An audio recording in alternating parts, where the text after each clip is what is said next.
فخامة الرئيس، ستساعد فرنسا تونس لا سيما اقتصاديا وكذلك عسكريا إلى أي مدى وبأي طرق؟ وكذلك سؤال خاص، لقد تحدث عن السياحة، هل تنوي زيارة تونس لبضعة أيام؟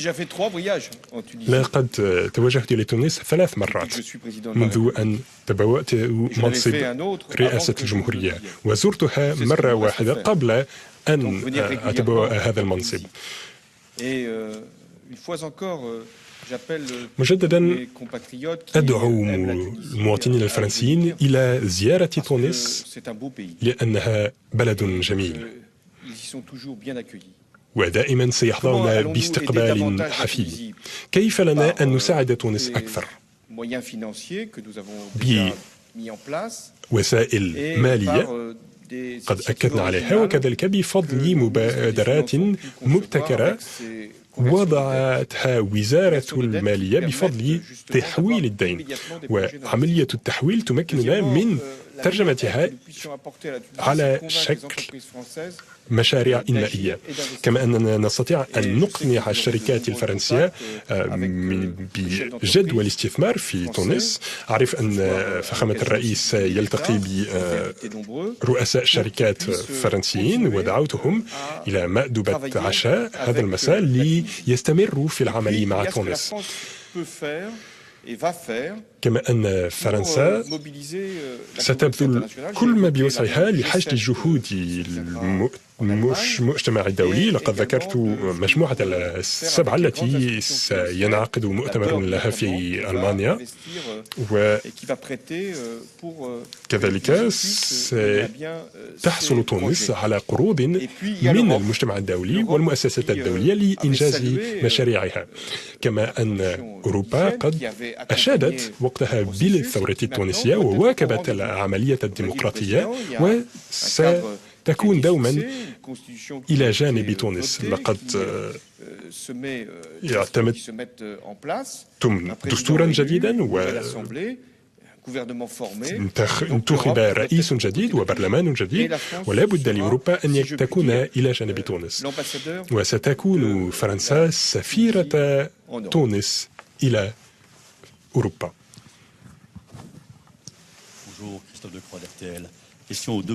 سؤال للرئيسين، لقد ذكرتما مكافحة الإرهاب والتعاون الثلاثي مع الإمارات العربية المتحدة.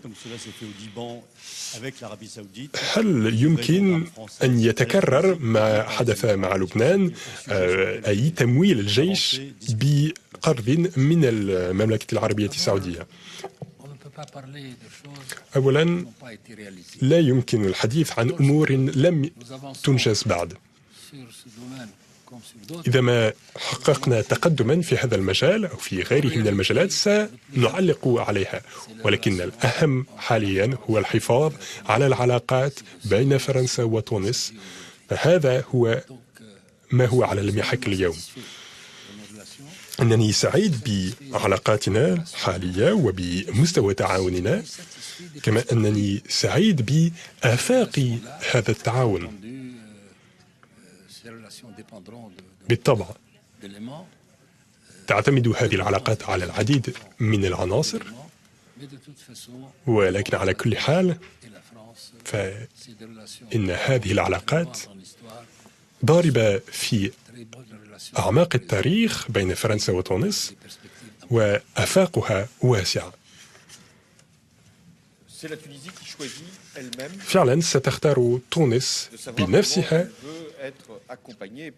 من تريد أن يواكبها، ومهما كانت خيارات تونس سنكون إلى جانب تونس.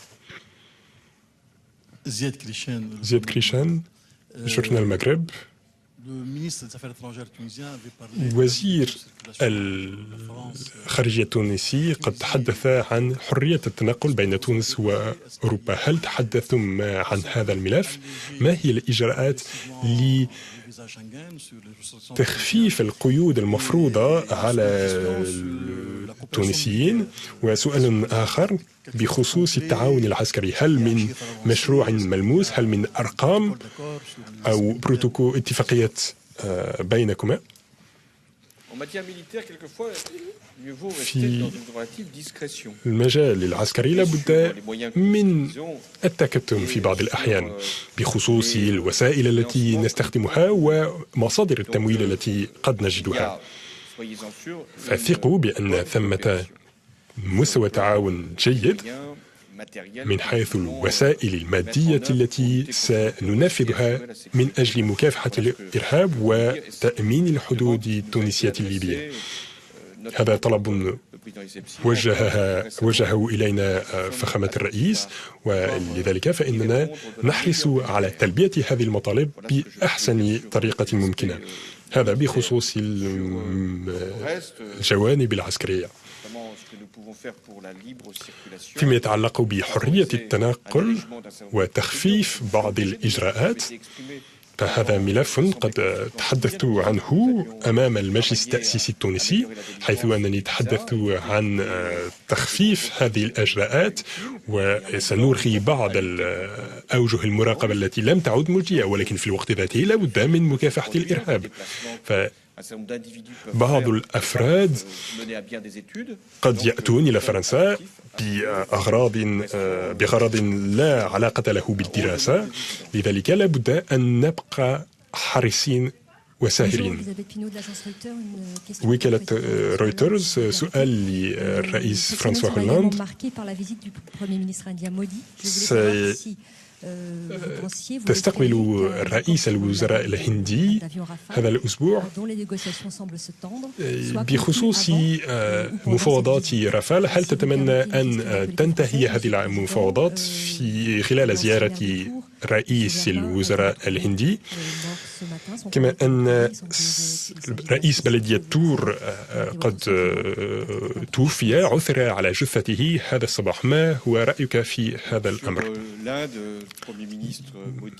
ردا على السؤال بخصوص الهند، سأتناقش الموضوع مع رئيس الوزراء الهندي في هذا الخصوص، ولن نعلن أي شيء قبل زيارة دولة رئيس الوزراء الهندي، ولا أريد أن ترتبط بالضرورة هذه الزيارة بعقد مالي، لأن ما نريد أن ننجزه مع رئيس الوزراء الهندي هو تعزيز التعاون والتبادلات، بما في ذلك التبادلات السياسية، ولا أريد أن نحصر زيارة رئيس الوزراء في مسألة بيع الرافال. ردا على السؤال الثاني، لقد توفي أو انتحر الرئيس السابق لبلدية تور، لقد وضع حدا لحياته، هذه مأساة لأنه أراد أن لا يعرض شرفه للخطر. لذلك فإنني أقدم مواساتي لجميع أفراد أسرته وكذلك لكل سكان تور، وكان برلمانيا مواظبا في البرلمان الفرنسي، لذلك فإننا نشعر جميعا بالحزن، وأقدم مشاعر الأسى لأسرته. لقد توفي في ظروف قاسية جدا. أود أن أقدم تعليقا على تونس، وأخص بالذكر كل التونسيين الذين يعيشون في تونس وكل الفرنسيين الذين يعيشون في تونس. فعلاقاتنا لا تقتصر على الجانب الدبلوماسي والرسمي، بل ثمة جوانب إنسانية تربط فرنسا بتونس. فهؤلاء التونسيون العايشون في فرنسا سعداء جدا بزيارتك. فخامة الرئيس، بما أنك تطرقت إلى هذا الموضوع الذي وددت لو تجنبته، أود أن أذكر بأن معظم التونسيين في فرنسا هم فرنسيون، وبالطبع يحق لهم أن يعاملوا على قدم المساواة. ليسوا جميعا سعداء، ولكن معظمهم سعداء. وأحييهم بهذه المناسبة وأقول لهم بصريح العبارة: إنكم في بلد نصف هو بلدهم، ولا بد أن يحترموا هذا البلد مهما تسبب ذلك من إزعاج. هنا لا أذكر الدين، لأن الدين لا علاقة له بهذا الجانب، وربما كان هنا ينبغي أن نوضح الفرق ونميز بين المسلمين والإسلاميين. فالإسلاميون يمثلون حركة دينية يستغلون ويستخدمون الدين لأهداف سياسية، ويستخدمون العنف في الكثير من الأحيان، وهذا لا يمت إلى الدين بصلة. فإن الإسلام هو دين الانفتاح ويقبل التعايش مع الديانات الأخرى، وثمة آية قرآنية واضحة: لكم دينكم ولي دين. فلا مجال ليطلب مني أن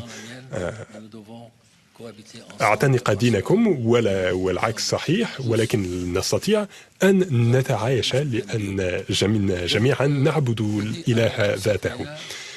لذلك أقول لجميع مواطني: استمروا في العيش في هذا البلد الذي استقبلكم، احترموا قوانين هذا البلد وكونوا مسلمين جيدين.